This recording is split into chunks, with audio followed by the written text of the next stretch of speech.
Our first policy session of the day, which is Recovery Center Monthly Update. Presenting today is Cindy Becker with County Administration and Mary Rumbaugh with Health, Housing, and Human Services Director. So, Commissioners, this is just an update, but this is also the time for all of you to bring up any kind of concerns that you may have moving forward. Our staff are in a place where basically there's no turning around. So, after today, we'll be marching forward, so please make sure you bring up any concerns you may have. And Cindy, I'll turn it over to you. Great. Good morning, Commissioners. Thanks very much for having this session. This is, I think, the third or fourth update that we've provided to you. I'm going to skip to the second page because the first page basically is a repeat of what we've provided to you in the past. So as we have been doing from the beginning with the Recovery Campuses, we have been working on a variety of parallel tracks and to get some things moving. And in terms of the property itself, as you know, we've purchased the property, and we are in the process of submitting the application for zoning and comprehensive plan. The main holdup, if you will, was deciding how big the traffic study needs to be for the zoning, and our goal was to kind of keep it as tight as possible, and I think we're getting to that place. So I'm really happy to say that that's moving.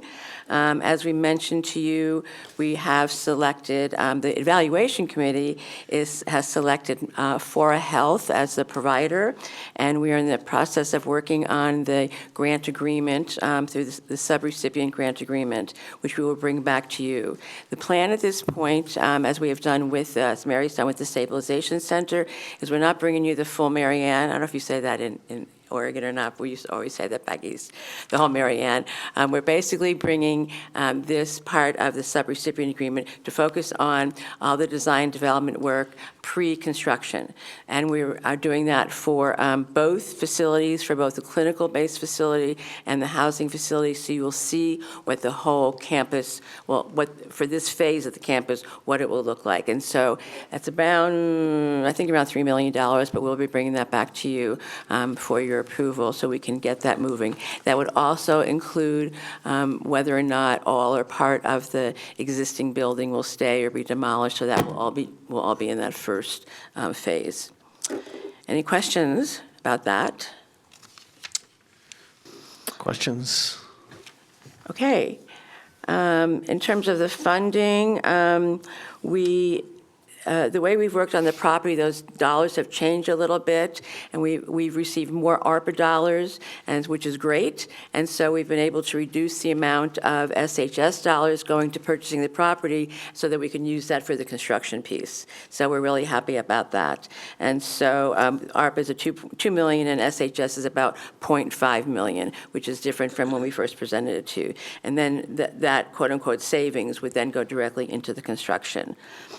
We're waiting for the federal earmark, and then we are, in terms of the opioid settlement, you did approve the initial piece. I think it was 2.1, and then the county's expecting about another 1.4 million in March, and it's my understanding that you committed those dollars to the recovery campus as well. In terms of the communication and outreach, we've kind of put a hold on some of the work with the Good Neighbor Group because they wanted to wait until the provider was announced and could join the meeting, rather than just meeting and just talking in generalities. Our intent, as we move forward, once we have that the first subrecipient agreement approved by you, hopefully, we will then schedule some tours with the Good Neighbor Group, also with you, to go to one of the existing facilities, recovery facilities that Fora Health has developed in the past, I think, year or so. Correct. Yeah, and Mary's been there, and it's just beautiful. Yeah, just beautiful. It's in Portland, and it doesn't have the housing pieces on it, but it's got a lot of what we're looking for. So I think it's great for people to see, dispel some of the myths, and really have a vision for what we're talking about. Other than that, the OHA, the legislature, we're still moving forward through Trent and Tanya's leadership on the request of the $20 million. And other than that, Mary, do you have anything else to add? I would just add specific to the 20 million. So we had initially, through a request for information last year, put in a request for 10 million. That's still on the books. The governor has directed her behavioral health advisor, Amy Baker, to be reaching out to the regions who have put in requests. So in our case, it's the Tri-County region. We will be having a meeting with Amy Baker in the governor's office, along with our various partners, to review the various requests that came through the request for information, RFI. We just had a debrief meeting last week. Our project continues to be at the top for recommendation that the governor that she does approve that 10 million, with the knowledge through our legislative ask that we have another 10 million on top of that. But I just wanted to let you know that that process, at least for the original 10 million, is moving forward with a meeting on the books before the end of March with the governor's office. Yay, great. Open for questions. All right, Commissioner Savas. Yeah, I know we wanted this to move much faster when we were talking about it. The need is certainly before us in a big way, and I think we're probably not filling a unique gap the region really doesn't have. So a lot of excitement around this. I also really appreciate how many of our cities have really supported this as well, mayors, electeds, and others. And so as some of our new electeds in the region are around, hopefully we can bring them up to speed, the ones that got newly elected around the corner, to let them know what we're trying to do so we can get as much regional support for this as possible. My question, two of them, with regard to the next steps, as it reads here, finalizing sub-recipient agreement. My question is, one, when will those activities of pre-construction design occur? Will it occur during the agreement or after the draft agreement or the agreement is finished? They need to start when they have an approved agreement. Okay. And just a ETA rough timeline of what you think that might, not the ETA, but the timeline. How long will it take for them to do the pre-construction design and concepts and all that? I have that. I can provide. I don't have it with me, but I can provide that to you. Okay. And then the other one I wanted to ask about is hopefully we can get underway on the land use application for the zoning change, because that's something that, the sooner we start that, the sooner we finish it, right? Yes, we've started it. Okay. And our intent at this point with our consultant who's working on it, who knows all this stuff that we don't, is to submit it by March 1st. So we're getting close. The holdup again was the transportation scope in terms of the traffic scope. And so it would take longer if we had multiple intersections. And so right now, I think we're just focused on the 82nd, which would be great. So now that seems to have been approved, I just actually got the email yesterday, so we can move that forward. Yeah. I certainly realized as we went off on this journey, I certainly realized that not only is Recovery Center model really a gap, or the need for it is really a gap in the continuum, but there are other needs out there as well. Mm-hmm. And I know when I first took some of my colleagues on tours on that, when we look at that site, there's a lot of opportunity. And if we were to aggregate properties nearby, if opportunities arose, that we could do that as well. So I think, in the future, as some of the funding opportunities come up and some of our gaps in our continuum are realized and we can prioritize those, there's opportunity on that footprint to do something like that. Correct. So, the fact that we can be nimble and we can adjust on the fly, great. I just want to make sure that we're just getting some traction and moving forward with this. And just the fact that there's so much land there just gives us a lot of opportunity to do a lot of things. And I took Chair Roberts out there for a tour Thursday, and I think I heard from him 3 times say, wow, this is a big piece of property. Yeah, it's a great piece of property, and we're excited about the potential to do some other things there. And my goal right now is just to get this initial thing landed, And we can, as we get, once that starts, that design development work starts, we can certainly come back to you and have some conversations about what the other opportunities are, whether you want to extend the campus to transition age youth or families, whether you want to do just pure housing. I mean, there's lots of different opportunities we'll bring to you. Great, thank you. Commissioner Fireside. Hi, thank you for bringing this before us. So just have some questions about the funding and some other things. With the natural reduction that we're facing from the SHS funds, are we expecting any impact to the 10 million that we have slated for this particular project? No, I confirmed that this morning, that these are protected, already on the books dollars, so these will not be touched with any potential reductions. So these are committed dollars. When we met a couple weeks ago, we discussed about the federal contribution and perhaps that is not something we should be looking forward to. So can you sort of speak to that? And Cindy, you specifically sort of mentioned to me that we might be looking at we could potentially, as a board, look at a general fund obligation to take out a loan in order to accommodate the build of this project, which is not something that I had heard before publicly or otherwise. So I was just hoping we could have a discussion about that. Sure. Please, thank you. So I think I may have said it wrong or was misunderstood. What the conversation was, we have the opioid money coming in over the next 5-10 years.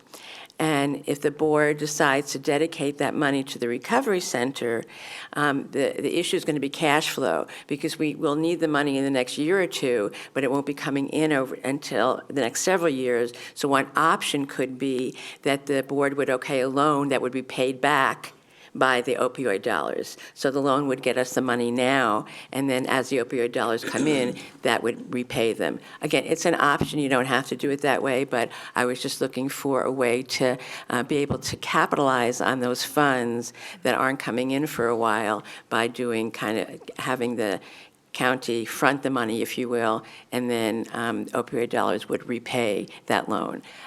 It's not something, it's just an option that I just wanted to throw out. There was never an intent to commit.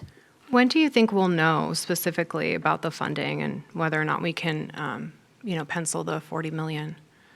So we will know certainly this session about 10 million, as Mary said, and hopefully, I don't know if we'll get the other 10, but if we got any additional, that would be great. And if you decide, again, the board needs to decide about the future opioid money, what you're going to do with it, because it's another $15 million that we're looking at over the next several years. So if you decide to dedicate that, so some of that's in your hands, if you will. And then we still want to have some conversations with some other potential funders who are in different situations, like Care Oregon and HealthShare, and some of those folks that we would like to address for additional funds. We know that their financial situation is different than it was a couple of years ago, but I'm of the opinion that it's always good to ask. And then what do you think are the long-term expenditures and obligations for the county in regards to maintenance and the allocated costs that will be needed for this particular site, just in this iteration, because we haven't even discussed what the rest of the site will be used for at this point, So we said we would buy the site and we would put the seed money in for the building. And then the private provider, Fora Health, will be operating the programs and the building, so they'll be responsible for that. So there won't be any workforce from us that will be oversight, nothing. We will have no additional costs. We will have and Fora, one of the things that one of our major funders said is Fora has operated this model already. They know what the Medicaid reimbursement is. They're able to successfully do it, so they have utmost faith that they'll be able to do it here again. But it's not county employees. These are all private. For a nonprofit. Okay. And then we also talked about the number of beds, like there would be 20 beds. And then you had mentioned something about the number of service ticks that we were expecting yearly. I think you mentioned something like 2,800. Is that correct? I just want to verify that I have my numbers correct. Yeah. So we're talking about combination of the beds and then the outpatient services. And the outpatient services, which will have outpatient services for mental health and addictions, we're looking at that as a much higher number, about 200 people a quarter, and so, or 250 a quarter, so maybe 1,000 over the course of a year, but that's in the outpatient services. And that's, at this point, kind of an estimate based on past experience that Forest had. And then my last question is a little bit about public outreach, which we chatted about a little bit. I think I shared my thought that, if we're making a $40 million spend of tax dollar money, that it would be prudent for us to get a lot of buy-in, because I think this is an incredible opportunity for us. I'm very familiar with Bill White, who's actually the founder of the Recovery-Oriented System of Care. His seminal work is amazing, and I'm very familiar with that whole structure. And so I really think, as we look at the future of planning this particular site, that because there will be additional builds that need to happen on that property, or we have the opportunity, I guess, to do so. So what does that sort of look like, instead of just convening the interested parties, but the actual taxpayers? I mean, the actual people in our county, just so that they can see what good work we're doing and what a commitment we have to this particular model. We are more than happy to do extended outreach for this project. As we've mentioned in the past, before you were here, we met with the Milwaukee City Council, the Happy Valley City Council. We had the community meeting, then we met with businesses and residents. We brought in people in recovery, and we have met with the, what's it called? Those, not Hamlets and... CPOs. CPO. Yes, CPO, thank you. The CPO, sorry. And we've also have a group, a task group of people in various professions who have interest in this, so from medical and law enforcement. We also met with the EMS Council. So we've met with lots of groups. In terms of the public in general, we haven't had a forum, if you will. We could certainly do that. We'd be happy to be part of that with you, however you want to do it to the general public. What we find is that most people say, well, that's great. It's not next to me, so that's great. People are really supportive of it. And so we're happy to do more outreach. And if I could just add, previously we did do a town hall specific to the recovery-oriented system of care. We heard from a lot of peers, a lot of individuals with lived experience. I think that's a forum. I don't know that it's still that we got all the voices, right? Because I think the folks who joined us were actually big advocates for this, because they continue to see a large gap. They tended to actually be folks working in the system, advocating for individuals. So I think there are forums, but to your point, Commissioner, what is the right one to get sort of all voices?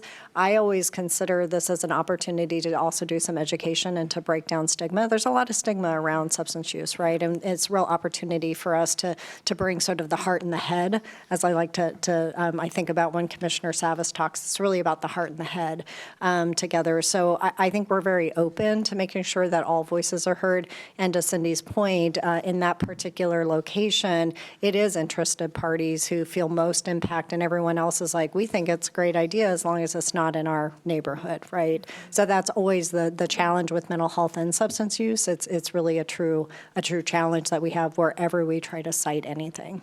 The other thing I would say, if you could help us, we've tried to get into some of the chamber, and so we would like to, because we really think it's important that the business community understand that, and so to the extent if you can help us kind of open that door to get into some of these places, we are more than happy to have these conversations.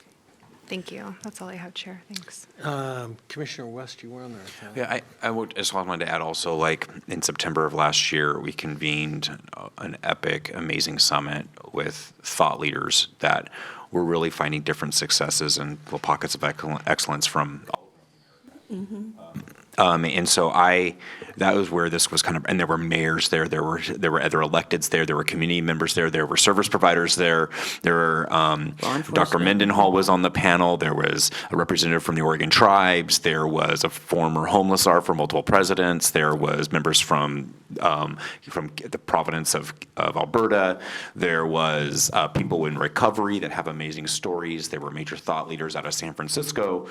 So a lot of this was like, as we really did the deep dive about what the local community needed and where that infrastructure was missing, it really kind of came together at that summit. Thank you, Cindy, for helping put all that together. And then we not only did, like, when we found the location finally, am I right, there was the circle that we could have reached out to, and then the larger circle of the community we actually did reach out to. I believe I'm having dinner with one of the members of the church from across the street tonight, or happy hour before. I was supposed to be invited to I that. think you're going to that. I think you are. I think you were. I don't know. Maybe it's the one tomorrow. I got to look at the calendar. But we're building those relationships with the different stakeholders throughout the entire community that are working to continue to make sure that a recovery-oriented system of care is implemented and worked in Clackamas County.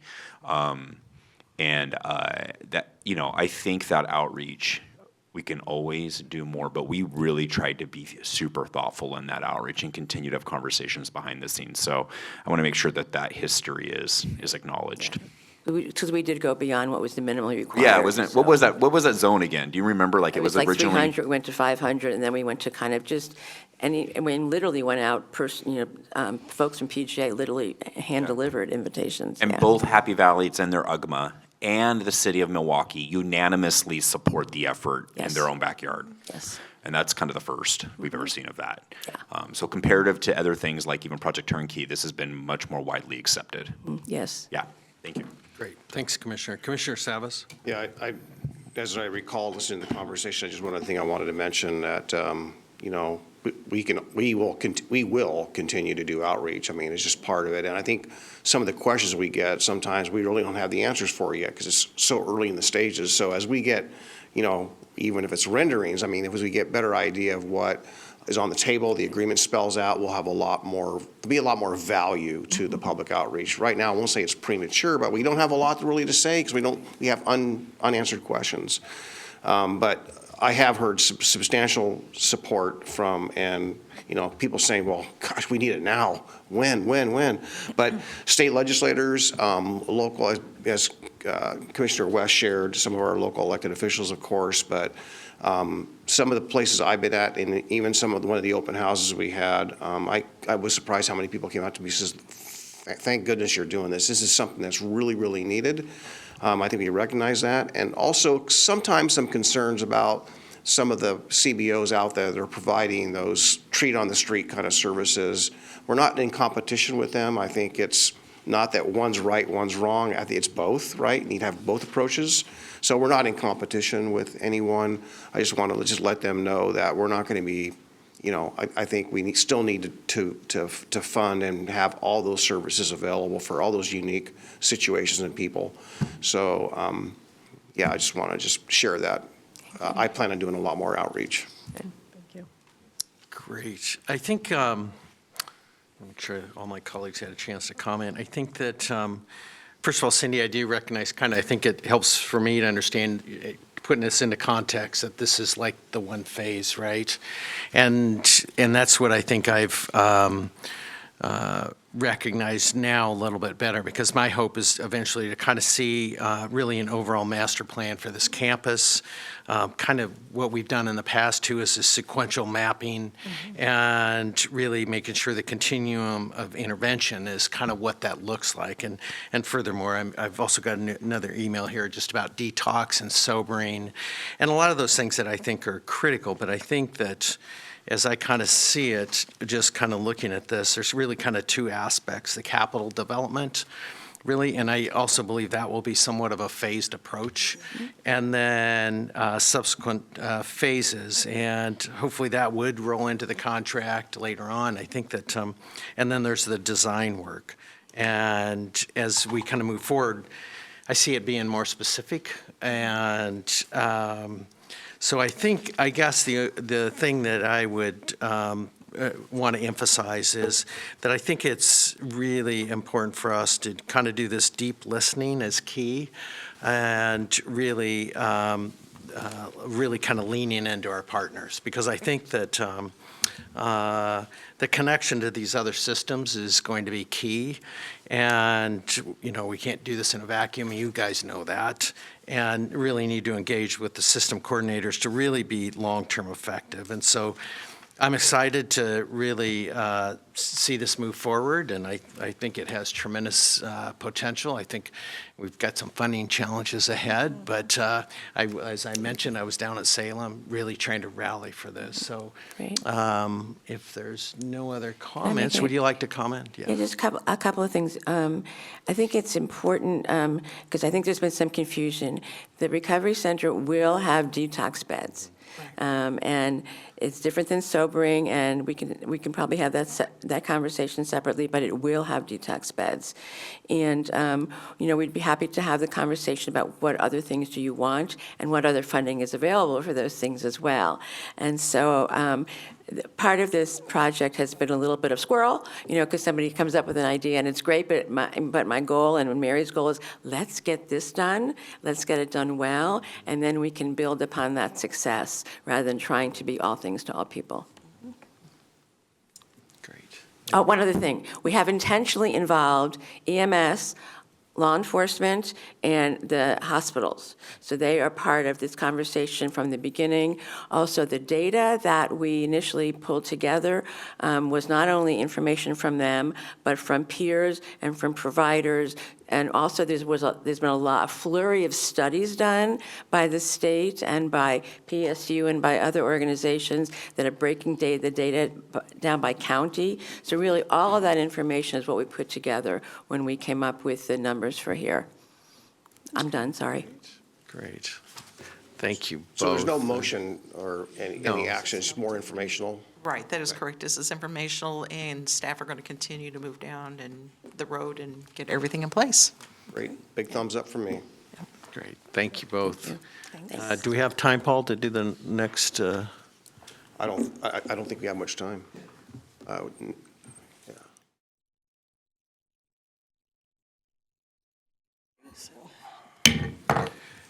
Welcome back, everyone, to this afternoon's session on February 11th, 2024.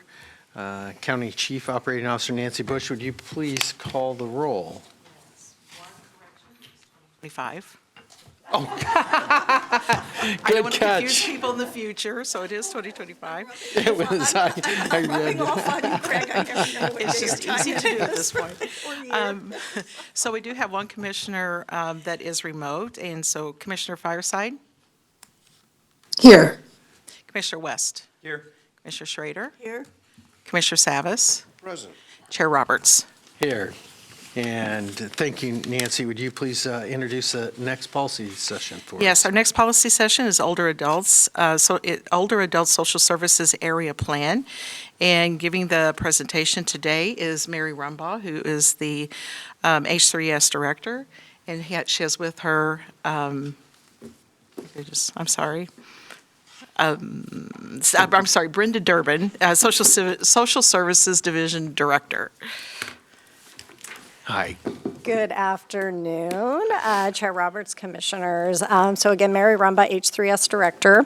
I'm going to just frame up our policy session and then hand it over to Brenda Durbin. So the Clackamas County Social Services Division is the designated area agency on aging for Clackamas County. And for that reason, we do, as part of the designation, receive state and federal funding to coordinate and deliver services that help older adults remain living independently in their chosen community. Every 4 years, we're required to conduct a community needs assessment and prepare an action plan outlining how we will deliver aging services over a 4-year period. Before I hand this over to Brenda Durbin, our Social Services Director, I do want to recognize that this will be the last time that Brenda is in front of you. She will be retiring on Thursday after 26 years of committed, kind, big heart service to this community, so I just wanted to take a moment to recognize Brenda. Sorry, I probably should have forewarned you on that. But I do want to hand it over to Brenda. We have a short presentation. We will be succinct in our presentation and give plenty of time for questions. So our plan is to outline our needs assessment process, our outcomes, and the components of our four-year plan. So I'll turn it over to Brenda. Thank you, Mary. Good afternoon, Commissioners. It's my pleasure to be here today for probably the last time. It's been a true honor to do this work, and I'm appreciative of your time today to talk about a very important planning document, which is the area plan. As Mary mentioned, Clackamas County Social Services is the area agency on aging for Clackamas County, which means that we receive certain federal and state funds that allow us to provide services to help older adults, and in some cases, younger people with disabilities, to live safely in their community of choice with social inclusion and having their basic needs met. So Clackamas County does this work through direct service and also through a number of partnerships with community partners. So what you're seeing before you now is the list of services that are directly provided by Clackamas County Social Services. Our Aging and Disability Resource Connection is our information and referral arm. This allows anyone in the community to understand what resources are available and how to access those resources. Last fiscal year, we fielded over 1,100 contacts from Clackamas County residents who needed some assistance in finding the best path forward for themselves or for their loved one. The Family Caregiver Support Program provides really fundamental support for family caregivers. We know that in the United States, about 90% of personal care is provided by unpaid family caregivers. Mothers, fathers, wives, husbands, daughters, sons, doing that difficult but fulfilling work. The Family Caregiver Support Program last year supported 96 households with financial assistance, with information and support, so they could continue to do this important and sometimes challenging work. The Money Management Program helps individuals who receive SSI to make sure all of their bills are paid so they can maintain their independence as they work through their making sure that their bills are paid. That program is currently serving over 200 people. Wow. Oregon Project Independence provides in-home care for older adults so they can remain living in their home, and we had 230 clients last year. SHEBA program helps Medicare beneficiaries choose the best plan that will meet their own need. That program runs with a 0.8 FTE and a large cadre of volunteers and served over 1,100 county residents last year. Clackamas County has a large transportation footprint. Our Transportation Reaching People program provides volunteer transportation services to older adults, and our Veterans Directed Care program provides in-home care support for veterans, and we're currently working with 27 veterans in that program. We could not do this work without our community partners, specifically the 10 senior centers that we contract with in Clackamas County, along with Legal Aid Services of Oregon, the Senior Citizens Council, and a couple of other nonprofit organizations. These community partners help us provide, expand the reach of our services. Last year, we provided over 3,000 county residents with either home-delivered or congregate meals. We help support evidence-based health promotion activities. We know that keeping your mind and your body active is an important part of aging with health, and so we help to support over nearly 250 people who participated in these evidence-based health promotion activities. Senior centers also provide important work in terms of case management, community outreach, and also our partners in our transportation services. So the area plan is a 4-year plan that we do every 4 years. It includes a number of service goals and objectives in 9 different areas. The plan is based on a comprehensive needs assessment that includes surveys, focus groups, listening sessions. Thanks to our very skilled staff and our partnership with PGA, we got over 1,000 responses to our survey, which is an all-time high, which really helps to make sure that we're hearing from the entire community as we build up these programs. We work with our Aging Services Advisory Council, which is one of the ABCs that you all appoint their members. And we're required to do a public meeting. We held that meeting yesterday. We had a small number of participants, but it was recorded, and people can find that recording on our website. There's also a short survey that we invite people to complete, so we can hear from a larger group of people what we've done right with the plan, maybe something that we're missing. And all that information is available on Social Services website. We will need to come back to you by the end of March in 2025 to get your official adoption of this plan, and that is a state requirement. The plan includes a couple of different sections, and one of them is a demographic information. And I'm not quite sure why the data is not showing up on your screen. One more time. There we go. Oh, they're one at a time. It's a fancy one. Okay. So we know that older adults are the fastest growing cohort in Clackamas County. So we've got 19% of the population is currently 65 and older. By 2050, we expect a fully 25% of residents in Clackamas County will be 65 years or older.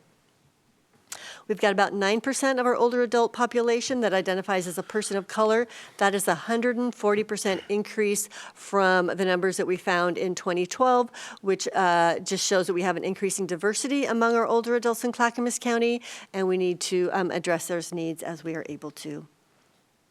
About 7% speak language other than English at home.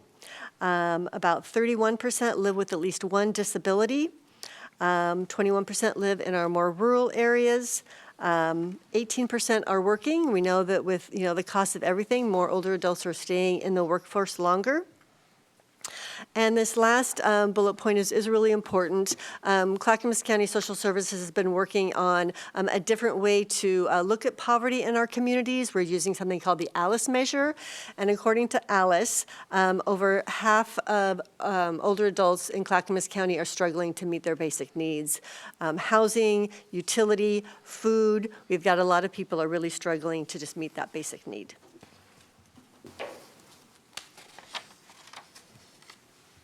So our survey had some really interesting data that we would like to share.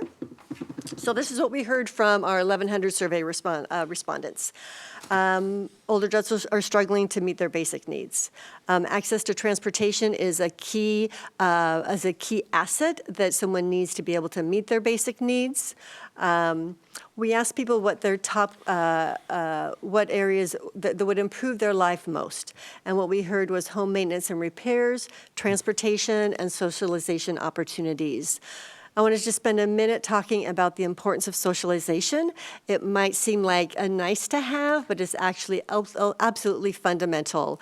We know that feelings of social isolation can have the health impacts of, smoking a lot of cigarettes every day.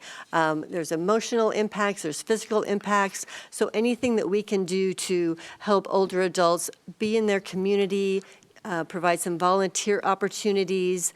The congruent meal programs at our senior centers are absolutely critical for making those human connections that are so important for older adults. When we ask people to look forward about what they would need in the next 5 years, again, home maintenance, repair is really important. A house that may have worked perfectly when you were younger suddenly could create some significant barriers if you've got stairs, if you've got a small bathroom. So home repairs are really important to be able to keep people in their community where they know their friends and their neighbors. House cleaning, again, transportation, identified need. And we also know that, or heard that people who hold different identities experience social isolation at higher rates. So individuals who experience a disability, identify as a person of color, or a member of the LGBTQ plus community are more likely to experience social isolation. So the areas that are covered in the area plan include information and referral, nutrition, health promotion, family caregiver, legal assistance, older Native Americans, behavioral health, transportation, and volunteering.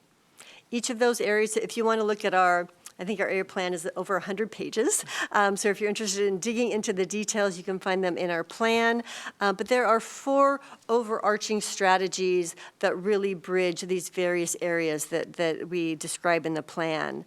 And those 4 areas are increasing awareness and usage of available services and programs, maintaining and when possible expanding program capacity, because we know looking out to the future, there's going to be more older adults.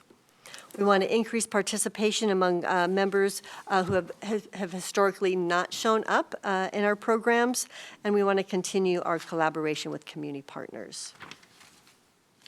So around strategic outreach, that looks like actively participating in the department's community engagement work group, continuing to send staff to a variety of cultural neighborhood events so we can be out there in the community where people are talking about our program, sharing information, continue to partner with our culturally specific providers, including our Native American communities. Program capacity looks like working with our state association to maximize opportunities to draw down additional funding for Medicare and Medicaid dollars that can help expand our health promotion activities. Recruiting more volunteers. The scope of what we can do is expanded greatly when we work with volunteers. I love to call that a twofer. We get to expand our program capacity, and those volunteers get the opportunity to serve their community, wake up every day knowing that someone is relying on them and they have work to do in their community. And continuing to collaborate with our partners to expand our transportation options, which always shows up as a high priority. We want to increase participation.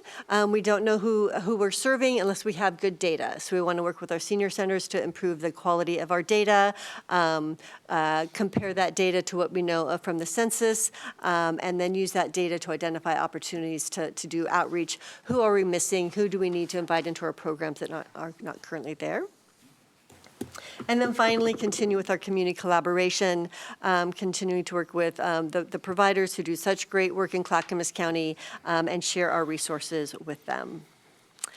So that's the end of our PowerPoint today. I just, again, thank you for your attention today, and I'm happy to answer any questions that you might have. Great. Excuse me, I'll turn to my colleagues for any questions. Commissioner Savas, go ahead. Well, first of all, Brenda, congratulations on your retirement, and thank you for your years of service. Thank you, Commissioner. Much appreciated.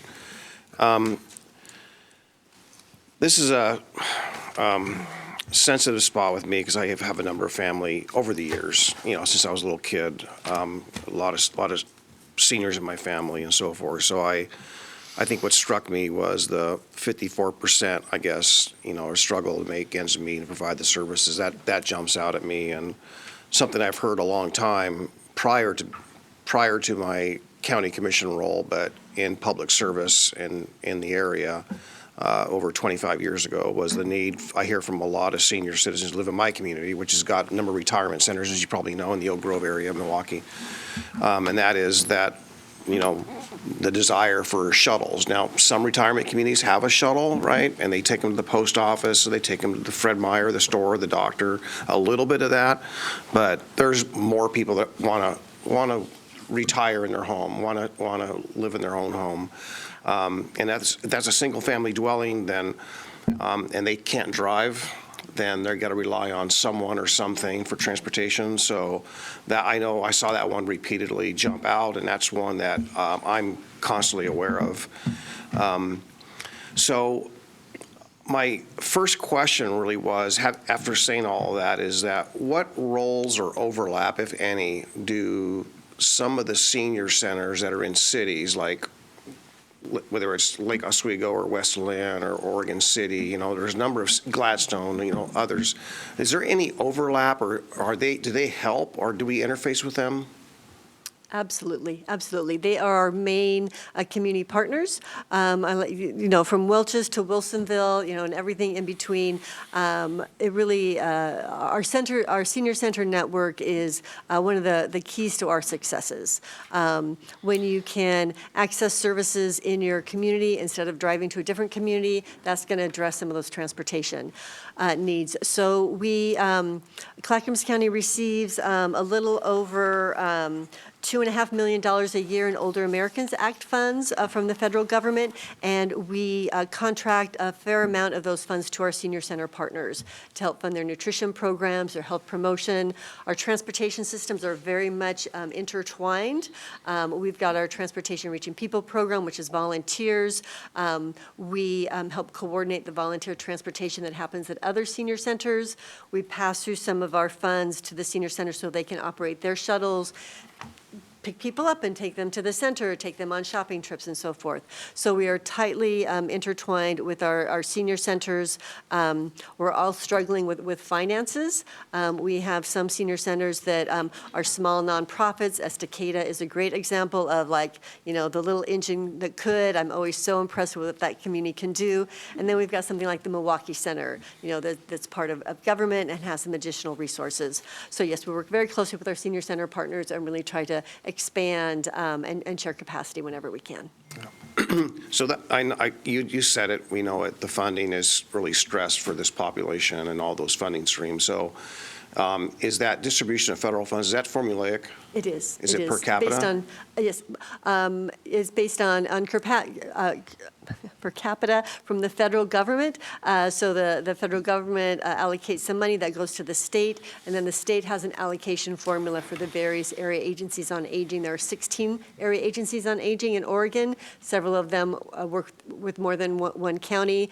Interestingly, the intrastate funding formula for Oregon includes population, poverty, but it also includes geographic areas, because we have, in some of the rural parts of Oregon, it's a long way to go see your client. It can be hours and hours, and you're still in the same county. So in Oregon, we factor in geographic size as well as some other things when we distribute the funds. Okay.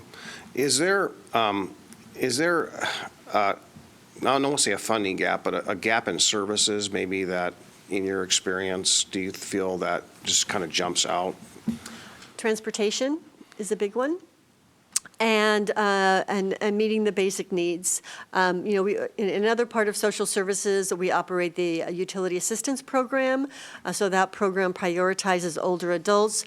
That's a way to get some additional dollars into that household. Most households get about $500 a year, so that relieves some of the other costs. So I would say it's transportation, basic needs, and then the social isolation and social connection that's so important. Well, I've taken up a lot of time. I want to hear from my colleagues. I didn't want to just say, as I jokingly tell the Chair Roberts, is that when they're all done drinking from a fire hose and they got their legs underneath them, I have a truckload of issues, and transportation and senior services are one of those issues. So That's great.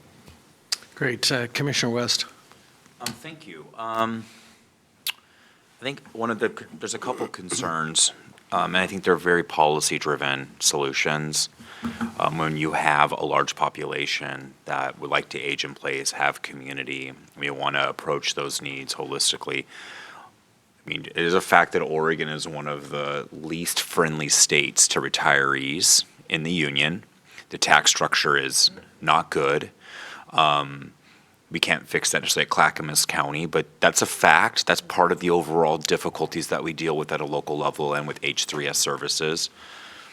We, when I first got elected, had, I believe it was HomeShare Oregon come and present here, trying to find very creative ways to address this population's need with the existing housing stock, right? So somebody maybe is a widow, they have a large home, it's a lot to handle, they're alone in it, they're isolated, they don't have that sense of community that is so necessary for all of us. But through this technology they have and this service that they match people and then they create community and they are able to share the home together. And that's a little different type of housing than what we've seen traditionally. I think it's becoming more and more common for people to become housed with people that were once strangers to them. But I think there's some success here. I brought this up. There wasn't a large appetite for us to maybe give a grant at that time, or we didn't have the funding. But we had talked about some of those things. Mary, I don't know if you remember. I'm vaguely kind of remembering from it was almost 2 years ago.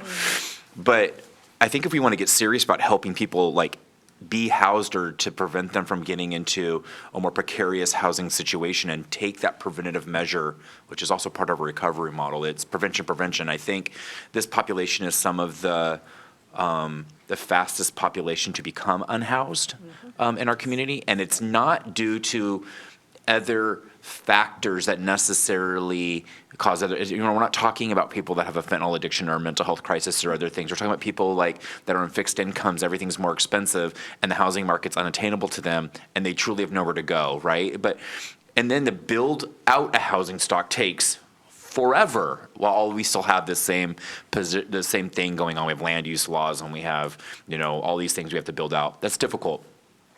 I don't know. I like to see us maybe continue to explore shared housing opportunities and how we affordably use existing housing stock where there's a lot of existing housing and a senior population in Clackamas County. So just being a little bit more creative with what we already have. I think the state it would behoove them to make those tax dollars stretch a little bit further by helping us maybe work with organizations like Home Share Oregon that are vetted, that are well known. There's other, PDX Commons is a different group in Portland, and there's different type of senior living communities, but this shared housing piece I still think is untapped and could provide housing for hundreds of seniors. That's a lot of people in our community. So I like us to look at that. I know we're in session. I know this is a long shot. I'm going to throw it out there anyways because it's connected enough. I think Maine, who has the largest senior population per capita in the United States. I think the largest is Florida, but per capita, Maine has a large senior population. And they've passed legislation that literally freezes property taxes. And it doesn't, you're not going to continue to bury the individual in property tax debt that their estate eventually maybe has to pay off or their heirs have to deal with. We're saying we really care about the housing issue, so we're going to make sure that these escalators on this population do not continue to climb and push people out of their homes. And then what government's probably going to have to do, because it will impact our revenue, is we're going to have to be a little bit leaner and a little bit more audit in our books and just a little bit more svelte and efficient. But it's more important for the community as a whole to stay and age in place with dignity where they should be. And part of that is lowering the ever expensive and ever out of control property taxes. And there's a model that was passed and used in the state of Maine that's actually quite good. And so I think some of us local governments could maybe maybe it's AOC, maybe it's other cities, to say, hey, how do we help people not get priced out of their own home that they've been in for decades, right? And then make it to where their estate are they in threat of property tax issues and all these nobody wants to live that way with these liens piling up. I think that's against human dignity. I don't think it's taking care of this population that's vulnerable. I think there's some creative ways that we can approach this. I know that's a little bit outside of what we're talking about today, but I still think it also kind of addresses the issue on a bigger statewide level. So those are my two things: is creativeness with the existing housing stock and maybe looking into that more, and then maybe we have to start as a state having a conversation about property taxes and seniors. Thanks. Commissioner Schrader. Yes, I think what essentially jumped out at me is people not being able to cover the basic household survival budget. I'm assuming, and let me know I think my assumption is that's food insecurity, probably heating and cooling insecurity. Like you said, maintenance of a home is a huge issue. Having a home myself, I know how bad that is. So That to me is much too high, 54%. So 50% of our senior population in this county is suffering with that. Okay. So if I could speak a little bit about that tool. It's called Alice. Yeah. And it is sort of a different way to look about poverty. You know, the federal poverty level is the same throughout the United Right. States, with the exception of, I think, Hawaii and Alaska. We know that it costs more to live in New York City than in Oregon City. So Alice looks at geography, it looks at a larger variety of expenses, and it looks at household composition as well. So it's a much more nuanced measure. And so what I think is interesting about Alice is because it breaks out the different expenses, like you said, household, utility, transportation. Maybe we can't capture the whole thing, but what could Clackamas County do to reduce transportation costs? You know, is there a way that we can make public transportation cheaper, for example? Is there a way that we can maybe help with some utility support? We've got an emerging partnership with one of our water providers where our utility assistance program is doing the eligibility, and eligible customers are receiving a credit on their bill. You know, that's a great way to incrementally reduce those costs. While it might not seem like, $50 or $75 a month is going to make a huge difference, when you're living on a low income, that might make the difference between meeting those needs and not meeting those needs. So the incremental. The other thing I thought was interesting is 18% are still working. Yes. What are they working? What are they doing? Do you have any data on what that means? I mean, Not off the top of my head, but I've got my data wrangler in the audience there, and we can definitely look into that and find out what sectors. I think it's probably a mixture of professionals with, rewarding careers who are staying with their careers, and maybe some folks who retired and thought they would be okay, and then they're paying, $15, for a dozen eggs, and they realize I need to go and do some part-time work so I can make it. so I'd like to see what's full-time, what's part-time, and if you had any data on what those folks are doing, professional or whatever, that would be very interesting to see. So thank you for that. Thank you. Commissioner Fireside's on the phone. Did she have any comments? I want to give her that opportunity.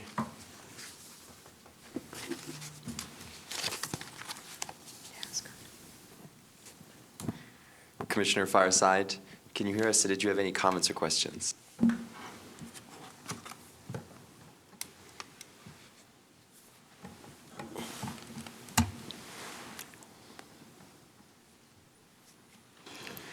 Commissioner Fireside, can you hear us?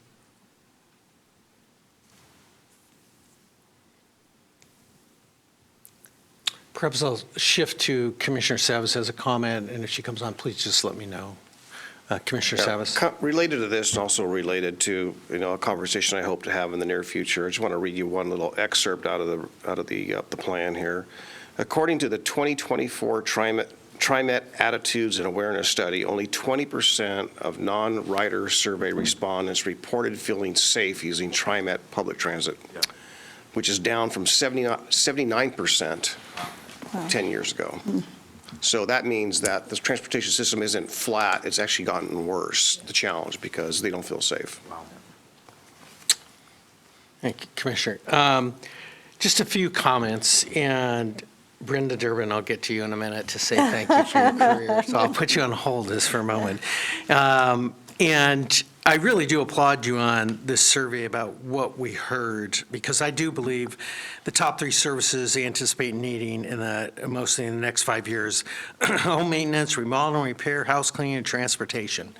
And so I've heard that loud and clear, so that's really re-encouraging. You're kind of getting that same message. I think that also I wanted to comment, I went down to the Clackamas Community Center, and they were doing the point-in-time count. So I was asking lots of questions, and one of the questions I asked is what population do they kind of see as increasing? And that population, they said, is seniors. Yep. So I think that's important for all of us to recognize. And I think that I did see some information that Commissioner West was talking about the property tax. I thought it was actually a brilliant idea to either cap it or reduce it because their fixed income just doesn't keep up. So I'm all over that, as well as looking at ways that we might be able to help seniors stay in their home. And then another comment I wanted to ask, and this is probably a little bit out of order, but I get this question a lot, and I think because this is televised, I think it'd be a good opportunity for you to kind of talk about what people can do in situations. And this is a call I often get, is a family member. They have a relative who's a senior. They're not getting out. They're getting more isolated. Oftentimes the family knocks on the door, they won't even answer. They're really at a loss of what they should do. And could you perhaps talk about that, and even who they should call, and help viewers out there kind of see that there are resources? So go ahead. Thank you, Commissioner. I'm going to ask my friends in the audience to please quickly get me the ADRC number, because I don't have that off the top of my head. But yes, Clackamas County has an Aging and Disability Resource Connection. So our staff are highly trained in all issues related to age and disability, know the resources in Clackamas County, understand when that call to the ADRC is really a protective services call, and that's when we engage with our state partners. So before I leave here today, I will get that number on the record, and then anyone who's listening can call the ADRC, and that is your first step, your first door to understanding more. Thank you so much, Jennifer. And that number is 503-650-5622. And if I could also highlight the senior loneliness line, which Clackamas County started, and then because of the huge success, especially during the pandemic, the state picked up the contract, and that is through the partnership with Lines for Life. This is absolutely about social connection. If somebody just wants to call and talk about their grandchildren, there's going to be a kind ear listening. That number is 503-200-1633. So the senior loneliness line, a wonderful, wonderful support for our older adults. And thank you both for that. And once again, I'm going to call on our citizens out there to check on our seniors right now. And I've already said it's getting cold. It's getting colder. So please, consider checking on your neighbors, making sure their heat's working. And it takes all of us kind of to work together to make sure we're keeping everybody safe. And then my last comment in closing, I just have to say I've had the wonderful honor to work with Brenda Durbin over the years. I want to tell you, most importantly, the thing that stands out about Brenda is just that she's got a heart and a love for people. And what's so amazing is it hasn't wavered. And here you are after 26 years, and I feel like your passion and love for seniors and people hasn't diminished at all. And not only that is your positive attitude. Just the other day, I mean, we had a chance to have lunch together, and I was just so impressed about really your leadership, your passion, and your drive to make a difference. So it's been an honor to work with you over the years, and here you have present this last wonderful presentation, benefits seniors, and all my best to you and your family. And Commissioner Schrader, you had a comment. Well, I just wanted to mention one more thing with seniors, at least in my case, being one of them. I have 2 dogs, but I'm lucky that I can feed them and take care of them. There is a group called Fido out there that offers food and accoutrements for folks who have animals, because I find that that pet connection, I probably would be much later in the morning if I didn't have the 2 dogs kind of forcing me to get up and get out, So I just wanted to mention that's a really good service, and I do think that helps stem loneliness. So, okay. Great. Well, if there's no other, did you have another comment? I just want to say it's been an honor to do this work. Thank you so much for your kind words. You have an amazing team here at the Department of Health, Housing, and Human Services. They are Clackamas County's superpower, so draw on them to do the amazing work that we all do in this community, and I just really appreciate it. Well, thank you, Brenda. And thank you, Mary. So if there's no other questions or actions required on this today, we'll return to this on March 18th for a final decision. So I'll shift and ask Nancy Bush what's up next. All right, next we have the Sunrise Corridor Community Visioning Project update. And presenting today, we have Dan Johnson, who is the Department of Transportation and Development Director, and he will get us started.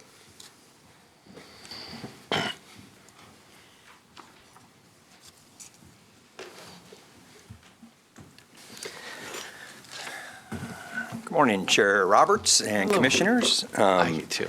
So before you even ask, yes, we're tracking the weather that's coming in. We just had a conversation with our transportation maintenance group, and they're taking and looking at all the data that's coming forward and making plans appropriately. So I'm sure we'll be updating you more on that as things move forward over the next couple of days. But beyond that, we are here to give you an update on the Sunrise efforts that have been underway recently. I have the pleasure of being joined by Jamie Stasny, who's our project manager on this particular project. But before we get into all that great news, I want to hearken back, do a little bit of history for folks who have been here and come back, who haven't been tracking the Sunrise discussion, but give a little bit of kind of context to kind of how we got where we're at today. So, next slide, please. Oh, do I run this? Oh, I run this thing. Nice. Hey, I got the drive. No, there we go. So basically, before we get started, I want to do a quick reminder. The Sunrise Project is essentially the Highway 212, Highway 224 corridor that extends to the Clackamas industrial area and east to Happy Valley. It is an state facility under the jurisdiction of the Oregon Department of Transportation. I just think it's important to say that because it's not a Clackamas County road. We're working in partnership with them to envision what this road could look like going forward. So going back into the Wayback Machine, essentially the Sunrise actually came into fruition in 1988 with inclusion into the statewide transportation improvement plan.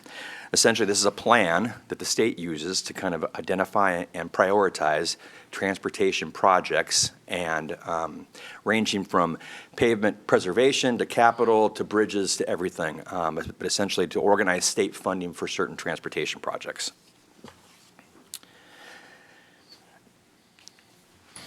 The project started, as we said, in the 80s. And essentially, I want to clarify, the project is originally envisioned extended from I-205 all the way east to US 26.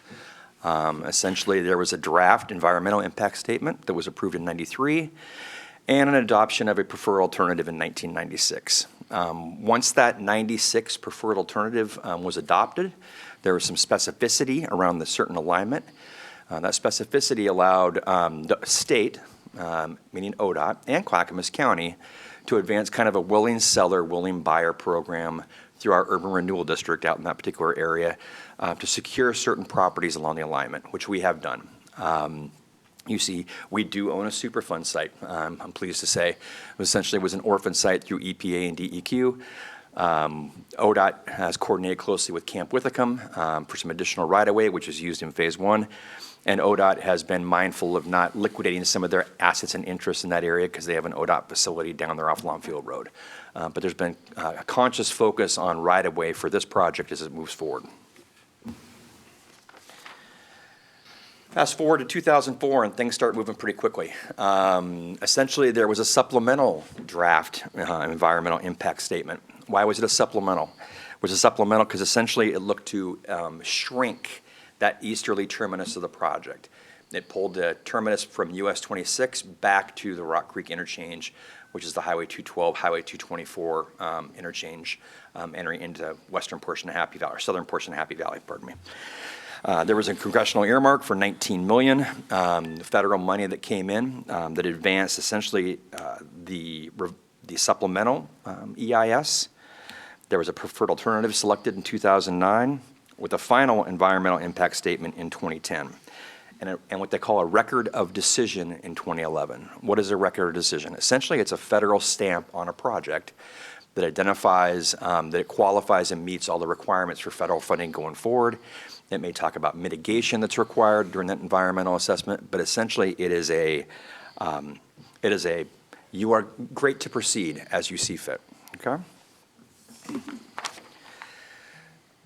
want to talk briefly about, because people forget, what we're discussing with you are future phases of the Sunrise. Phase 1 is already done, okay? And so if you think back to 2009, and as a part of the HB 2001 package, the Jobs and Transportation Act, there was funding set aside for essentially construction of Phase 1.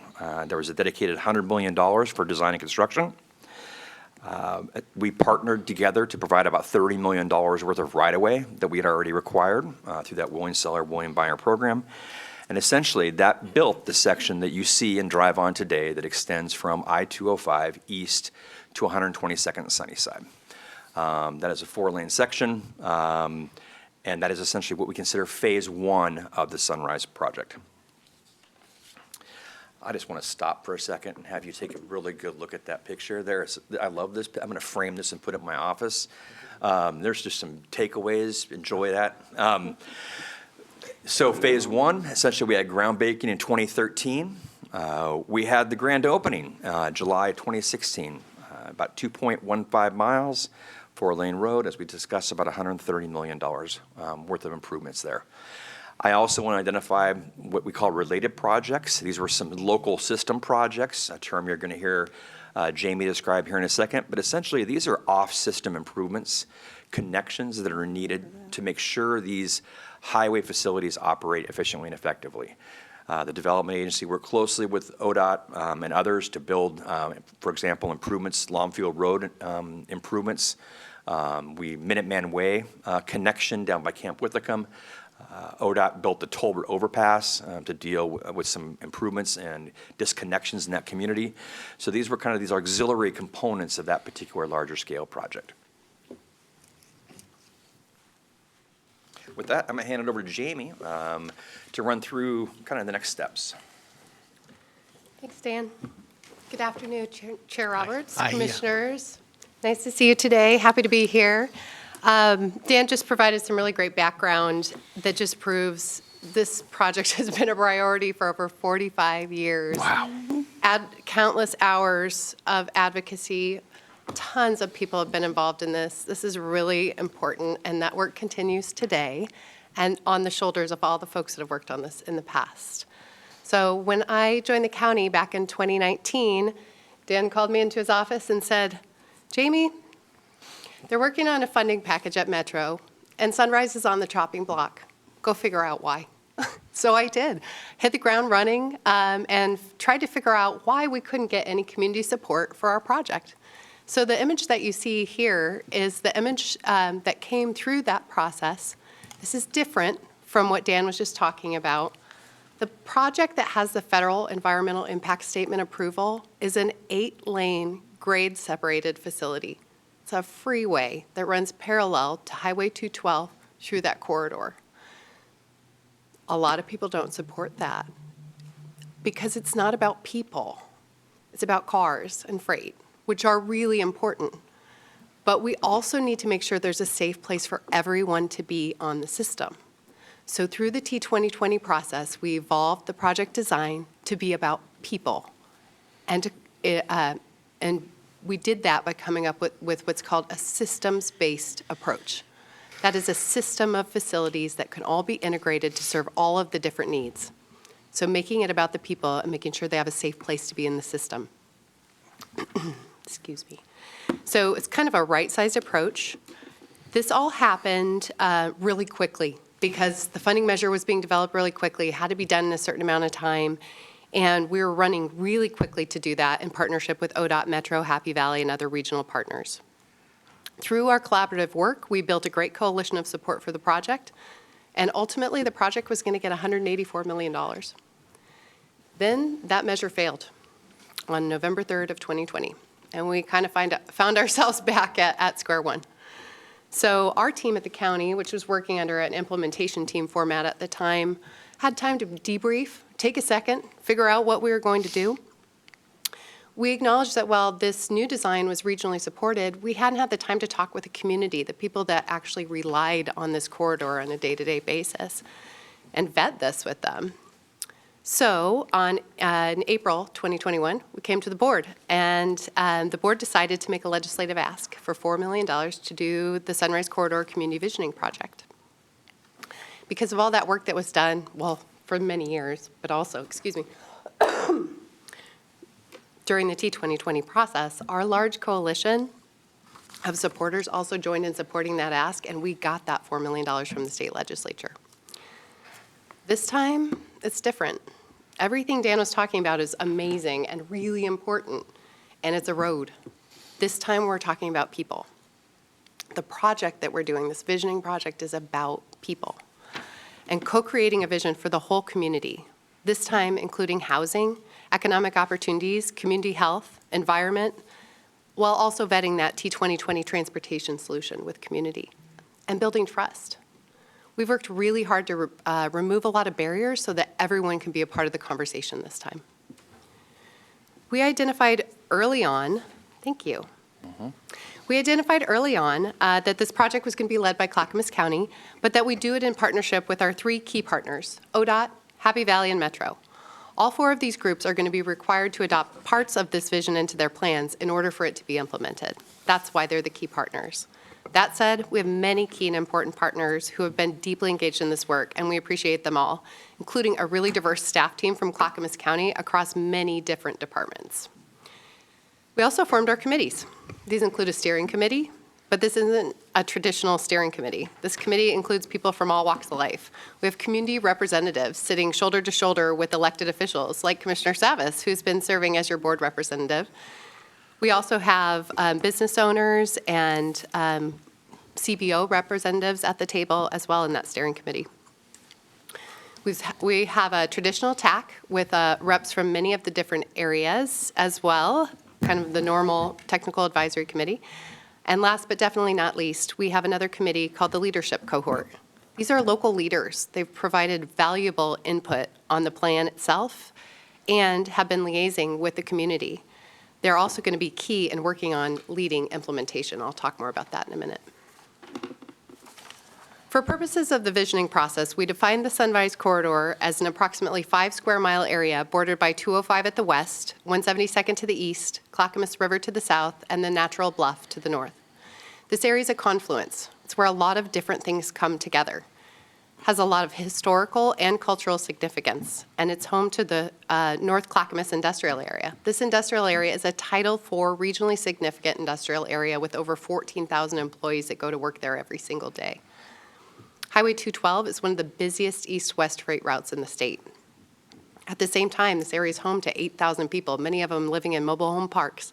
It's also home to the Veterans Village, and it's adjacent to Happy Valley, which is one of the fastest-growing cities in the state. Trying to find balance for all these uses and all these folks who depend on this area is key. It's challenging. And to find a way forward, we have to build alignment and trust. So the heart of this project has been community engagement. And wow. Thank you. The community has shown up. So far, we've been through 3 rounds of public engagement, asking the public first, hey, what's working here and what's not? Second, we came back and shared some ideas of actions to address the concerns raised, including the T2020 proposed transportation solution, and asked, do these address your concerns? Did we miss anything? And finally, at our last open house in January, we shared all of the updated actions and updated transportation solution based on all of their input and feedback, and we asked them, did we get this right?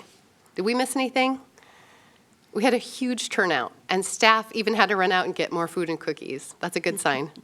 We used some innovative approaches at our open houses, including integration of 3 different in-language focus groups with live translation in Vietnamese, Russian, and Spanish.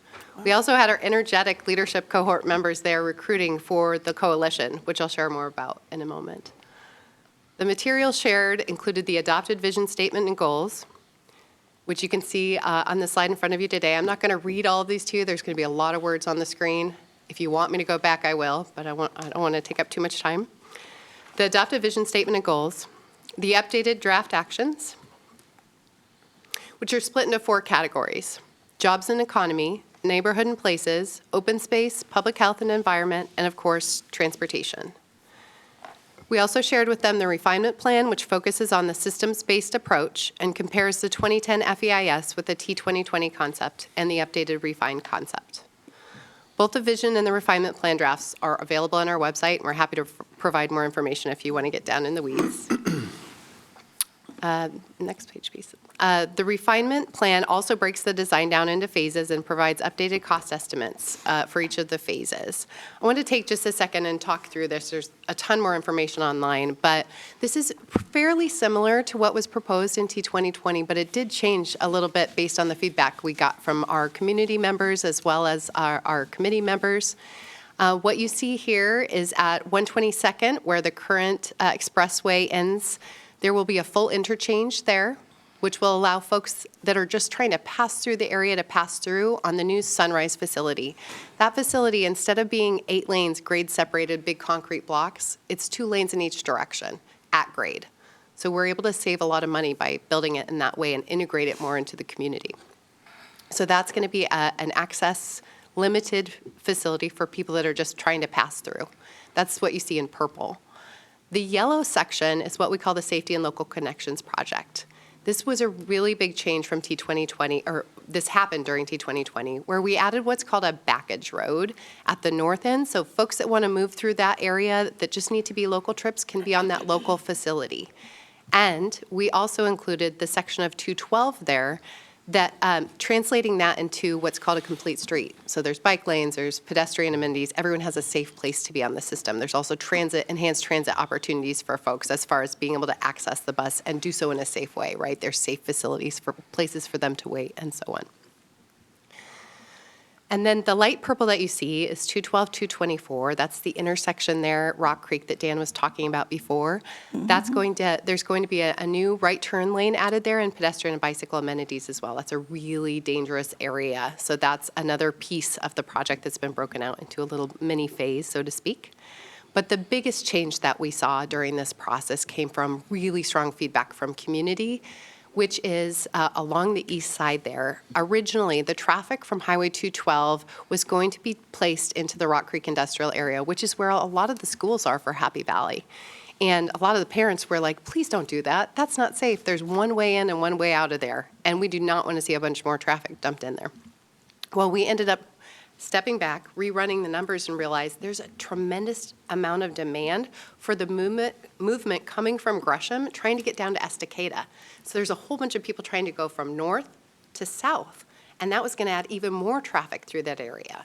So we reworked the solution with what's called a split diamond approach, which will allow traffic to be able to move through the area and not be placed up into that Rock Creek Industrial Area. It's a good solution for the local community. It's safer for everyone. There's bicycle and pedestrian amenities throughout all of that, so kids will be able to walk to school, which they currently cannot do right now.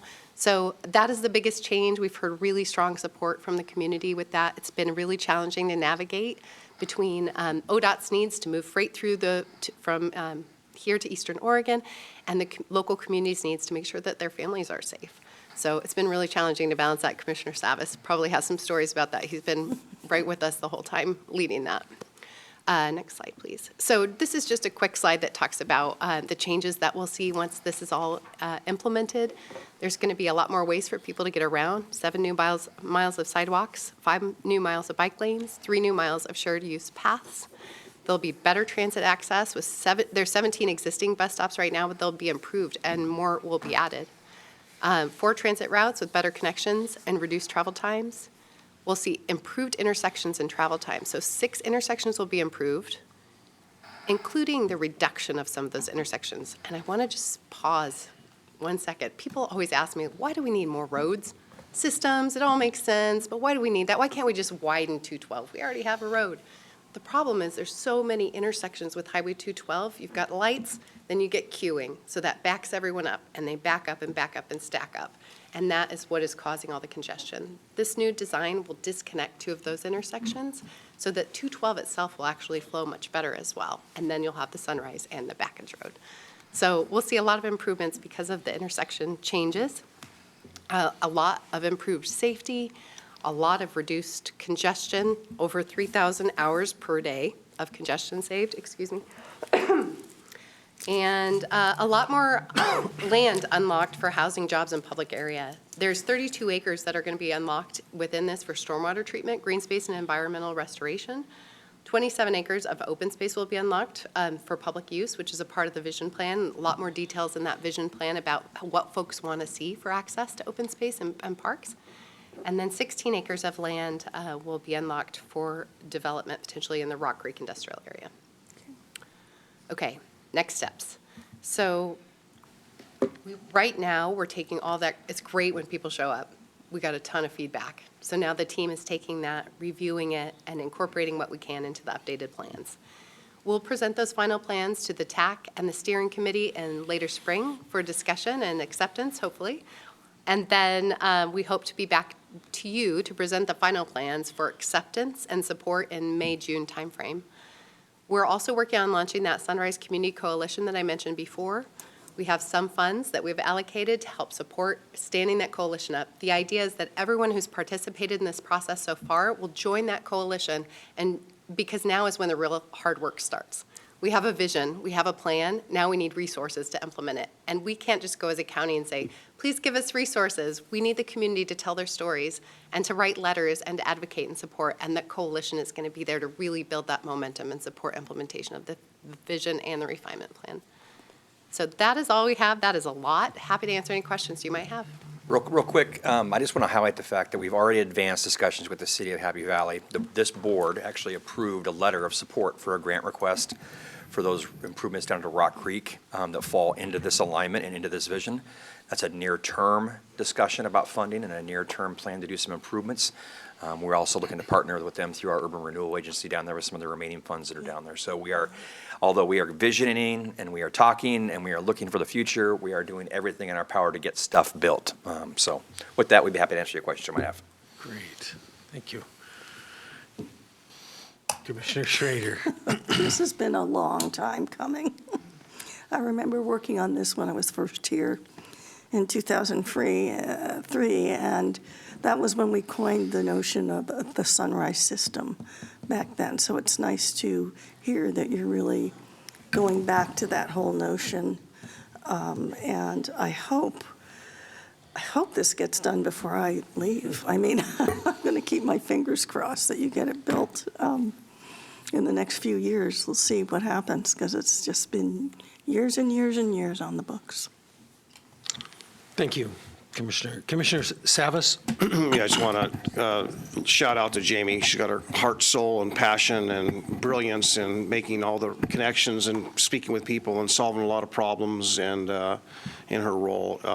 But on the Sunrise Project specifically, all the above plus, as Jamie's kind of expressed a little bit, in her beginning statement about how long this project is, in '88. Well, it started before then, and I know that Commissioner Schrader reflects back on, former, like you talk about NCPRD, we talk about Dan Zinser, but for those of you who remember, Zinser, yeah. not Zinser, but Dave Senior. Oh, yeah. Economic Development. Yep. And when I was giving Chair Roberts a tour, not about the Sunrise, but about NCPRD, and we were talking about economic development towards the end on Thursday.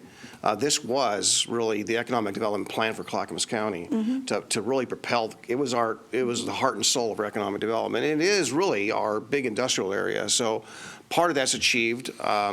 We've spent a lot of money on an urban renewal district and buying a lot of property, as Dan kind of alluded to, right of way and everything. And actually, we have some, I can still not going to forget that we have a lot of that in the bank, so to speak, that RoDOT needs to recognize that we've already put in a lot of, we have a lot of skin in the game already that was supposed to be recognized in phase 2. So we're invested. And when I look at that picture early on about who's in that picture, I just want to point out, last Thursday morning, I met with Senator Bruce Starr, who's, he took a hiatus for a while, but he's in this picture here. as well as the former Speaker of the House, Dave Hunt, who was part of the JTA package, and, he played a critical role, as well as my colleagues, and, and Governor Brown's in there. I'm not sure, I think she was governor when you cut the ribbon, or was she Secretary of State? Either way, there's a lot of folks in there, but there's a lot of people that precede this group. County commissioner. I almost want to walk up to that board over there and call out all the commissioners that have been here since 1980. This project is, it's been a lot to a lot of people, but I will say that every one of our meetings, all we ever hear is when, go, yes, do it, do it. So there's no pushback. It's just, we just need the support, financial support, the political support across the board. And Chair Roberts, I assume and presume that when you went and spoke to our caucus yesterday, that was one of the projects, transportation related, that we have on our legislative agenda. So thank you. Yield back. Yes. Commissioner West, any comments, questions? No. All right. Do you see anything from Commissioner Fireside? Not at this time, sir. I'll do a quick comment. A question. Now what? Thank you. And now what? Why is that going to be my grandkids that see this done? Is it going to be my own children? Like, what now? Well, thank you for the effort. It's awesome. Your crystal ball's broken like mine is, right? I don't know. But I mean, the desire is to essentially have this document. This is a document that we need to provide to the state, to the Oregon Department of Transportation, and have them discuss and look at possible revisions to bring a new emphasis and a continued focus to this particular area. That was a lot of the effort, was to get the community behind. I mean, we can be out there saying Sunrise, you can be out there saying Sunrise. If we don't have the community hand in hand with us, collectively saying we prioritize this project, there is no or what. But the intent would be to essentially go back, get approval from, or acceptance from various entities, have a discussion with the Oregon Department of Transportation about revising that record of decision and that environmental assessment. That is the next step. It's the baby step. Does Clackamas caucus, are they then presented with it? Our legislators in Clackamas, have they seen what we've just seen? Yes, we had a tour when the whole Joint Transportation Committee came out to Happy Valley. We did a whole tour of the Sunrise Corridor. We shared all the information with them at that time. It's also in a lot of our legislative priorities materials that Trent and crew are sharing. We've been doing a lot of tours and conversations. Would it be told to pay for it? Would we have to toll this new infrastructure to pay for it? Like, how would we pay for it? That has not been determined. Determined. So I did want to say a couple things. That phasing plan that I shared with you, before it was, are we building it or are we not? Yeah. All or nothing. Hundreds of millions of dollars or not. This Yeah. new plan is broken down into chunks. And so I think we could very feasibly see some of these chunks be built in near term. Okay. I think there are a variety of ways in which they could be funded, and that is a very timely question considering the state legislative discussion right now, as well as the federal changes that are happening right now. I think we'll need help from both in order to see this come to fruition. So I think that will be a question we'll be working on. But yes, as Dan said, also the pathway forward for NEPA looks like what's called a reevaluation, which is basically saying, hey, we think this is as impactful or less impactful than the last version that we had approved. Do you agree, federal FHWA? So that's the pathway forward. And we actually, just as Happy Valley has a grant in right now, you all approved us to apply for a grant to Metro for $15 million, which would pay for that next phase of work, as well as getting that middle section up to 60% design, I think it is. So we're, and Commissioner Savas is in the middle of leading, trying to get those funds for us so that we can move forward. So it's not just like, here's a plan, let's go put it on the shelf. It's, here's a plan, let's go. We have momentum, we just need some dollars, and those first dollars in are going to be huge for us. And then once this plan gets adopted, some of those like local components of the project start getting incorporated into our planning documents and our capital improvement plans. Then we start whittling away at the project, start building little components here and there until larger funding comes forward. So I'm going to go back to your question, though. Our intent is not to put a toll on that road and have it funded. Well, That I is mean, no it's new intent. infrastructure, so it's a different debate. It is. Right, And it's new infrastructure, which we never do, right? So, and we look and we hear about all these other things that are always ahead of the Sunrise Corridor. You have Rose Corridor, you have the bridge into Washington, you have Abernathy, you have all the stuff Washington County gets. So my, and then there, it's always down the pecking order of the hierarchy of things that we're gonna do. I guess my question is do we, as we're all on pins and needles waiting for whatever back room this transportation deal is being conjured up in, as we all wait for that, do we anticipate that something like this may be prioritized in the next transportation package and then like a reasonable way to like support it and move it forward? Or or is this kind of separate from that? We don't think it's going to be part of the overall transportation package?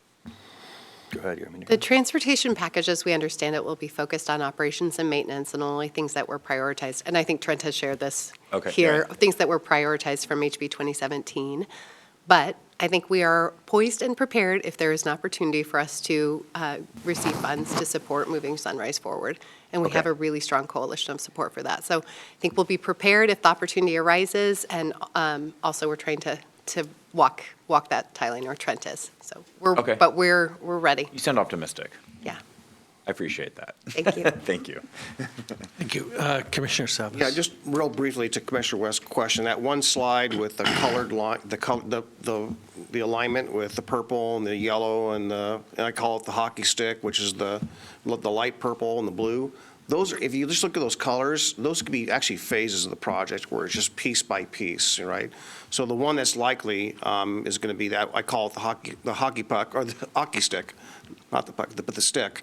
And that's the Rock Creek Junction right off 212 and the 224. So this can be done in sections. That's not how this is laid out on purpose, but essentially that's how it could be done. But the state has made an investment.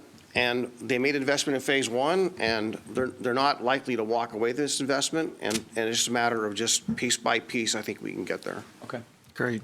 If I So- might just add, the refinement plan that's online has all of the information about the phases, cost estimates for today's dollars, as well as looking 10 years into the future, what it will cost. And it's actually a little bit less than we thought it was going to cost when we did this exercise before. So Great. Well, thank you, and thank you for your hard work. So if I'm not hearing any other questions, there's no action required today. The matter will return to us this spring for us to adopt the Sunrise Action Plan. So with that being said, if there aren't any other concerns from my colleagues, this concludes our business meeting. Thank you for joining us. The Board of County Commissioners is adjourned.